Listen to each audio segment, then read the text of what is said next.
Hello সবাইকে, আজকে আমি নিয়ে এসেছি কল্যাণ ইউনিভার্সিটির BA 6 semester history major paper 6.2 এর জন্য সাজেশন 2026। যারা 6 সেমিস্টারে হিস্ট্রি মেজর নিয়ে পড়ছো, এই ভিডিওটা তোমাদের জন্য খুবই গুরুত্বপূর্ণ, কারণ আমি এই সাবজেক্টের গুরুত্বপূর্ণ প্রশ্ন নিয়ে বিস্তারিত বলবো। ভিডিওটা শেষ পর্যন্ত মন দিয়ে দেখো। 6 সেমিস্টারে হিস্ট্রি মেজর পেপার 6.2 এর বিষয় হলো colonial India till the great revolt exploitation and resistance. 2, 5 ও 10 মার্কের প্রশ্নে সাজেশন 2026। এই বিষয়ের সিলেবাসটা তোমরা দেখে নাও।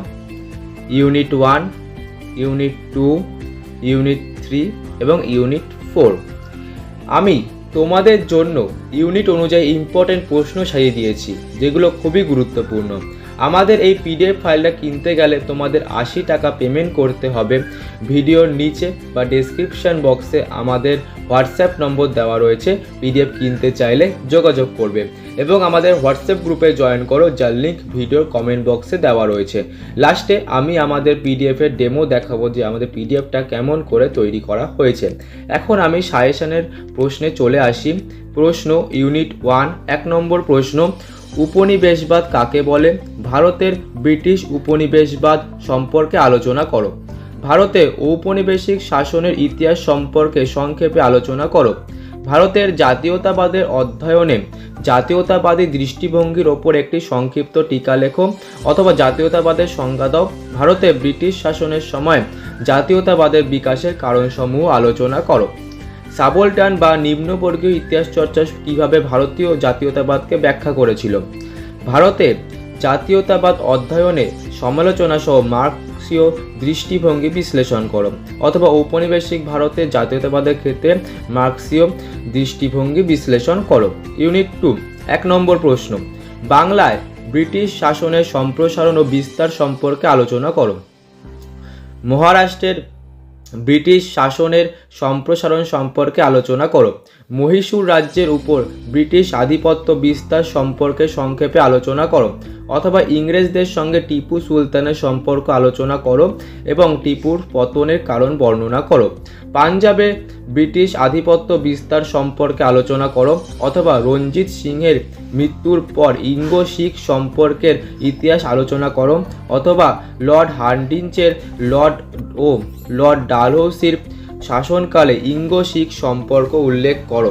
ডালহৌসি কর্তৃক শিখ রাজ্য গ্রাস কি সমর্থনযোগ্য? অযোধ্যা রাজ্যে ব্রিটিশ শাসনের সম্প্রসারণ সম্পর্কে আলোচনা করো। উপযোগবাদ কি? উপযোগবাদ সম্পর্কে সংক্ষেপে আলোচনা করো। মেকলে মিনিট বলতে কি বোঝো? মেকলে মিনিট সম্পর্কে আলোচনা করো। ভারতের গৌরবময় অতীত আবিষ্কারে ব্রিটিশ প্রাচ্যবাদীদের ভূমিকা আলোচনা করো, অথবা প্রাচ্যবাদ সম্পর্কে সংক্ষেপে আলোচনা করো। শিক্ষা সম্পর্কে প্রাচ্য ও পাশ্চাত্য দ্বন্দ্ব সম্পর্কে আলোচনা করো, অথবা এদেশে প্রাচ্য পাশ্চাত্য বিতর্কের প্রেক্ষাপটে ইংরেজি শিক্ষা প্রবর্তনে মেকলের প্রধান যুক্তিগুলি কী ছিল? ব্রিটিশ ভারতে ঔপনিবেশিক ভাবাদর্শ সম্পর্কে একটি টিকা লেখো।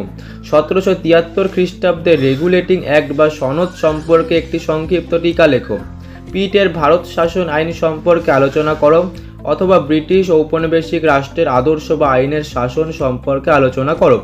ভারতের ইস্ট ইন্ডিয়া কোম্পানির সাম্রাজ্য বিস্তারে লর্ড ওয়ারেন হেস্টিংসের ভূমিকা মূল্যায়ন করো। ভারতের ব্রিটিশ ঔপনিবেশিক শাসন সম্প্রসারণে লর্ড কর্নওয়ালিসের ভূমিকা মূল্যায়ন করো।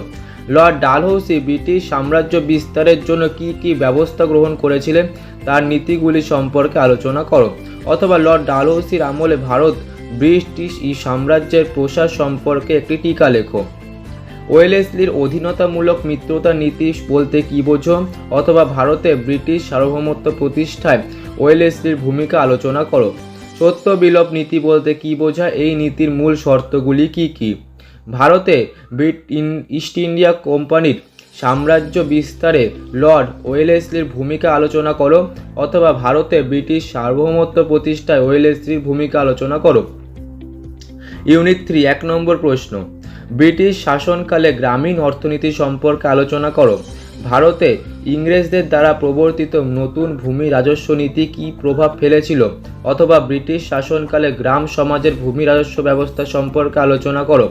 ভারতে ইস্ট ইন্ডিয়া কোম্পানির সময় বিভিন্ন ধরনের ভূমি রাজস্ব ব্যবস্থা যা জানো লেখো। রায়তওয়ারি ভূমি রাজস্ব বন্দোবস্তের বৈশিষ্ট্যগুলি চিহ্নিত করো। মহলওয়ারি ব্যবস্থার মূল বৈশিষ্ট্যগুলি লেখো, অথবা মহলওয়ারি ব্যবস্থা কি, এই ব্যবস্থার বিভিন্ন দিকগুলি আলোচনা করো। তুমি কি মনে করো চিরস্থায়ী বন্দোবস্ত বাংলার গ্রামীণ সমাজে আমূল পরিবর্তন এনেছিল, অথবা চিরস্থায়ী বন্দোবস্ত কেন প্রবর্তিত হয়েছিল? চিরস্থায়ী বন্দোবস্তের ফলাফল বা গুরুত্ব আলোচনা করো, অথবা চিরস্থায়ী বন্দোবস্ত কি, এর ফলাফল কী ছিল, অথবা লর্ড কর্নওয়ালিসের ভূমি রাজস্ব সংস্কার নীতি আলোচনা করো, অথবা ঔপনিবেশিক বাংলার কৃষকদের অর্থনৈতিক জীবনে চিরস্থায়ী বন্দোবস্তের প্রভাব আলোচনা করো। ব্রিটিশ ভারতে কৃষি বাণিজ্যায়ন সম্পর্কে একটি নিবন্ধ লেখো, অথবা কৃষি বাণিজ্যকরণ সম্পর্কে আলোচনা করো।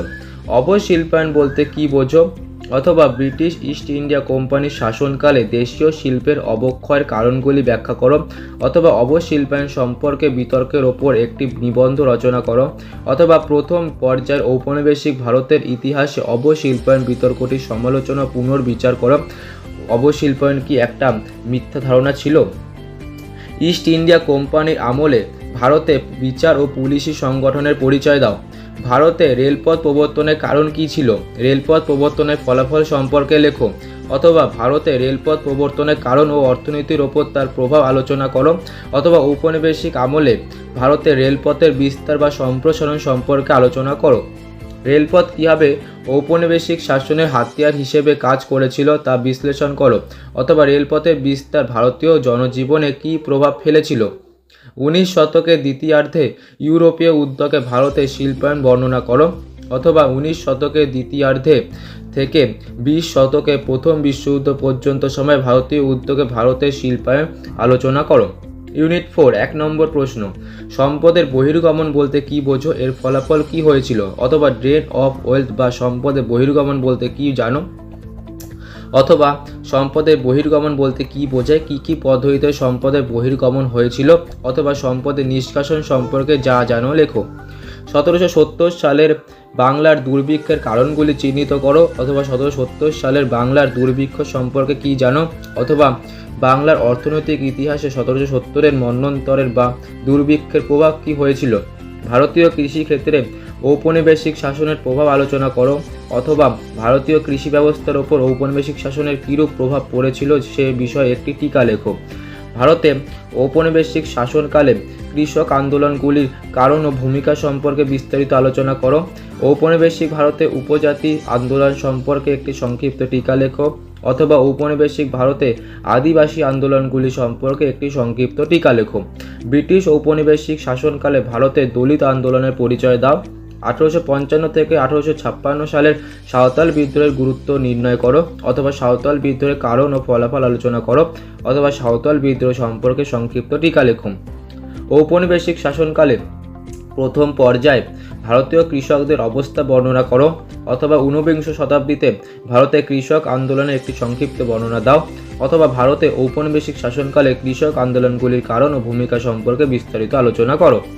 ওয়াহাবি আন্দোলনের চরিত্র বা প্রকৃতি সম্পর্কে আলোচনা করো, অথবা ওয়াহাবি আন্দোলনের কারণ ও গুরুত্ব সম্পর্কে আলোচনা করো। ফরাজি আন্দোলনের কারণ ও ফলাফল বা গুরুত্ব সম্পর্কে আলোচনা করো, অথবা ফরাজি আন্দোলনের চরিত্র বা প্রকৃতি আলোচনা করো, অথবা ফরাজি আন্দোলন সম্পর্কে সংক্ষেপে আলোচনা করো। 1857 খ্রিস্টাব্দে সিপাহী বিদ্রোহের কারণ ও ফলাফল আলোচনা করো, অথবা 57 খ্রিস্টাব্দের মহাবিদ্রোহের বা সিপাহী বিদ্রোহের কারণগুলি লেখো। 1857 খ্রিস্টাব্দের সিপাহী বিদ্রোহকে কি ভারতের প্রথম স্বাধীনতা যুদ্ধ বলে মনে করো? উত্তরে সমর্থনে যুক্তি দাও। অথবা 1857 সালের মহাবিদ্রোহকে ঔপনিবেশিক শাসনের বিরুদ্ধে প্রথম জাতীয় আন্দোলন হিসেবে পর্যালোচনা করো। অথবা 1857 খ্রিস্টাব্দের বিদ্রোহকে ভারতের জাতীয় উত্থান বলা যায় কি? অথবা ঔপনিবেশিক শাসনের বিরুদ্ধে প্রথম জাতীয় আন্দোলন হিসেবে 1857 খ্রিস্টাব্দের বিদ্রোহকে পর্যালোচনা করো। অথবা 1857 সালের মহাবিদ্রোহের প্রকৃতি বা চরিত্র নির্ণয় করো। এই ছিল আমাদের সাজেশন প্রশ্ন। এবার তোমরা আমাদের পিডিএফের ডেমো দেখো। এই প্রশ্নগুলো পড়লেই তোমরা পরীক্ষাতে কমন পাবে, তাই দেরি না করে পিডিএফটা আমাদের কাছ থেকে সংগ্রহ করো। এই সাজেশনের পুরো পিডিএফটা আমি তৈরি করেছি, যেখানে প্রত্যেকটা ইউনিট অনুযায়ী গুরুত্বপূর্ণ প্রশ্ন, ছোট প্রশ্নের সাজেশন দেওয়া রয়েছে। আমাদের পিডিএফের প্রত্যেকটা প্রশ্ন পয়েন্ট আকারে রয়েছে, তোমরা ভালো করে বুঝে পড়তে পারো। পিডিএফটার দাম খুবই কম, মাত্র 80 টাকা। পিডিএফ কিনতে চাইলে ভিডিওর নিচে বা ডেসক্রিপশন বক্সে আমাদের হোয়াটসঅ্যাপ নম্বর দেওয়া রয়েছে, সেখান থেকে যোগাযোগ করবে এবং আমাদের হোয়াটসঅ্যাপ গ্রুপে জয়েন করো, যার লিঙ্ক ভিডিওর কমেন্ট বক্সে দেওয়া রয়েছে। তাহলে আজকের ভিডিও এতটুকুই। যারা 6 সেমিস্টারে হিস্ট্রি মেজর নিয়ে পড়ছো, এই সাজেশনটা তোমাদের অনেক সাহায্য করবে। এমন আরও সাজেশন পেতে চ্যানেলটা সাবস্ক্রাইব করো এবং এই ভিডিওটা শেয়ার করো। ধন্যবাদ সবাইকে।